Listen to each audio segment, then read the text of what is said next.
Salut à tous, c'est Nico sur apptest.com. Donc aujourd'hui on se retrouve pour le test du Honor 6 Plus. Donc vous l'avez vu précédemment dans l'unboxing, le déballage du beau petit Honor. Donc beau téléphone. On a une belle finition.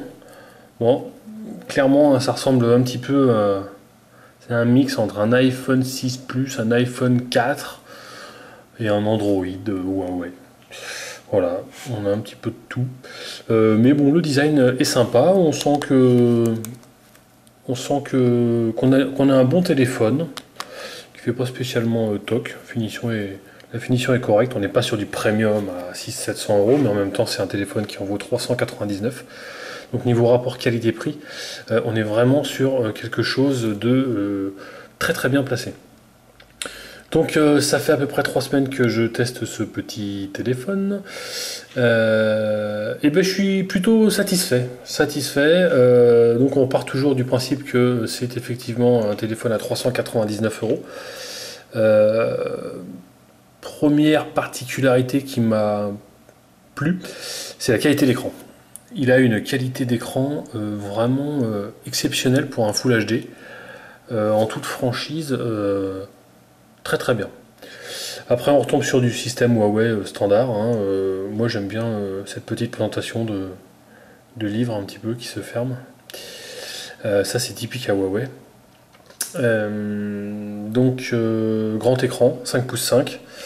Pour moi, je le répète, c'est la taille idéale. Après c'est ma taille idéale. Je trouve que c'est pas trop grand, c'est pas trop petit, on voit bien. Pour les vidéos, pour les mails, pour la navigation, c'est vraiment très pratique. On a notre petit menu raccourci ici, nos notifications, notre menu raccourci directement ici, avec les réglages standards qu'on a sur tout bon téléphone Android qui se respecte. Au niveau des paramètres, on retombe sur des paramètres également, une fois standard, le Wi-Fi, le Bluetooth, la gestion des données, le style d'écran, donc on peut mettre un écran simple ou classique. Donc ça c'est pratique pour ceux qui trouvent que c'est un petit peu fouillis, qu'il y a trop d'icônes, et ben hop, c'est pas grave, on met la version simple. Au niveau du stockage, là on est sur un 32 Go. Donc 32 Go, 399 euros, 5 pouces 5. Et voilà, et vous voyez le petit. Vous avez possibilité aussi de cacher la barre du menu, la barre en bas. Vous pouvez la modifier également dans les options. Et l'abaisser, comme ça vous profitez pleinement de l'écran. Donc ça c'est plutôt pas mal, parce que quand on regarde des photos, des choses comme ça, on a, comment dire, on peut regarder la photo complètement. Donc ça c'est plutôt sympa. Nous avons également, bien sûr, c'est un téléphone chinois, donc il n'y a pas de menu d'application. Donc là, en fait, Huawei a un petit peu pallié au système, c'est-à-dire qu'ils ont tout bêtement créé un dossier. Ou, bon, bah là, en l'occurrence, c'est celui de Google, mais vous pouvez créer un dossier ici, en bas, dans la barre des menus, et puis y mettre tous les icônes que vous ne souhaitez pas avoir sur vos pages de présentation. Voilà, c'est tout bête, mais au moins, c'est bien pratique. Au niveau de l'appareil photo. Alors l'appareil photo, j'ai été agréablement surpris. Alors on a possibilité de faire des photos en 4 tiers, en 16 neuvième, on peut augmenter la résolution, mettre en 13 millions de pixels, en 10 millions, en 8 millions, selon le format que vous voulez. Donc nous on va se mettre en 10 millions, voilà, ça c'est bien. Et puis en fait vous avez la particularité sur ce téléphone d'avoir un double objectif. Alors à quoi ça sert? Eh bien regardez les photos que j'ai fait avec, et vous allez voir que l'effet est assez sympathique. Et en fait quand on a cette petite fonction là, qu'on commence à s'en servir, et ben, quand on prend un autre téléphone qui n'a pas cette fonction là, ben, c'est un petit peu manquant. Regardez.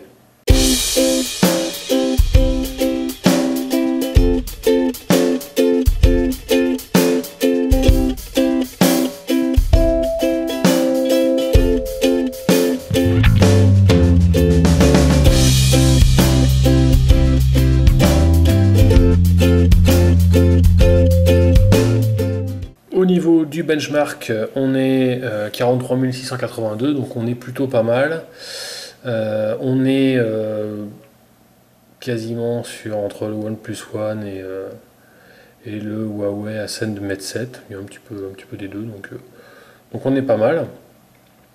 Je rappelle qu'il y a 2 slots pour les cartes SIM et que si jamais vous n'avez qu'une seule carte SIM, vous pouvez mettre une micro SD jusqu'à 128 Go.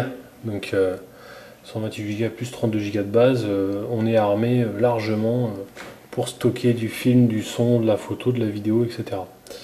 Donc ça, c'est plutôt bien. Niveau réseau, il est 4G, donc ça c'est bien aussi.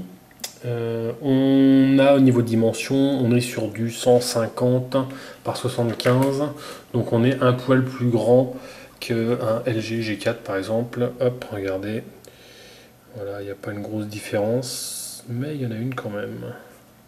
Tac, je vais le mettre comme ça.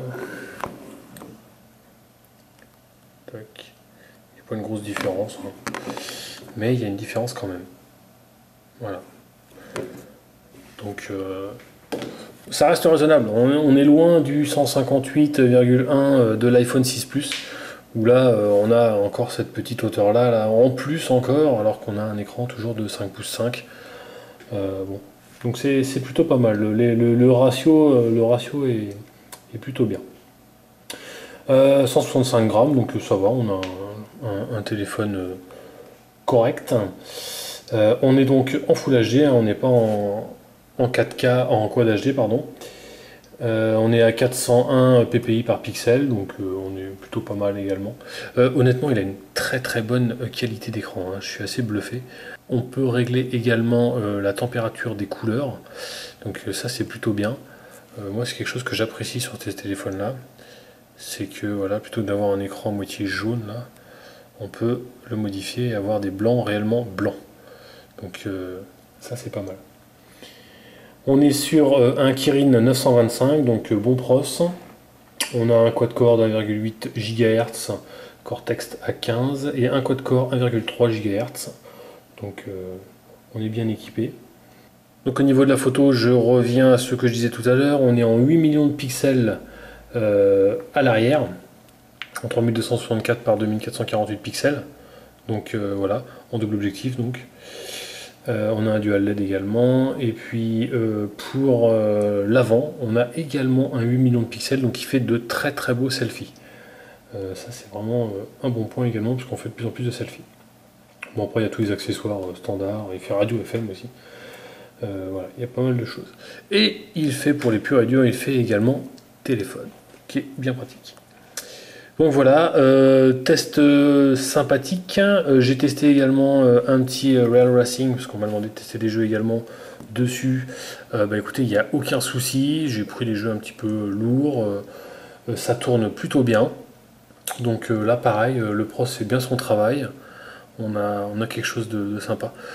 En toute franchise, pour les 399 € qu'on nous propose sur ce modèle, vraiment, c'est un très très très bon rapport qualité-prix.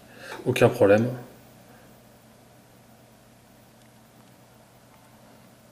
L'écran marche très très bien. Le pros également.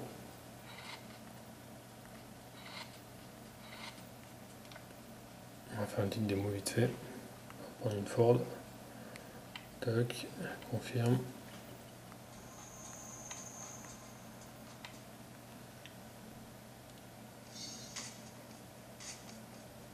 Donc voilà, le pros fait bien son travail. Il n'y a pas de souci par rapport à ça. On est vraiment sur un bon téléphone. Ça rame pas, ça marche très bien. Voilà. Ça tourne super. Hop, pousse-toi un peu, toi. On va leur faire l'intérieur. Les vibreurs, ça sert à ça. Hop, on y va. Non, non, donc aucun problème pour ce téléphone-là. Donc voilà pour ce test pour le nouveau Huawei Honor 6 Plus. Donc très bon téléphone, très bon rapport qualité-prix. On est quasiment sur du premium. Pour 400 €, j'ai envie de vous dire, il n'y a pas photo. Faut pas hésiter.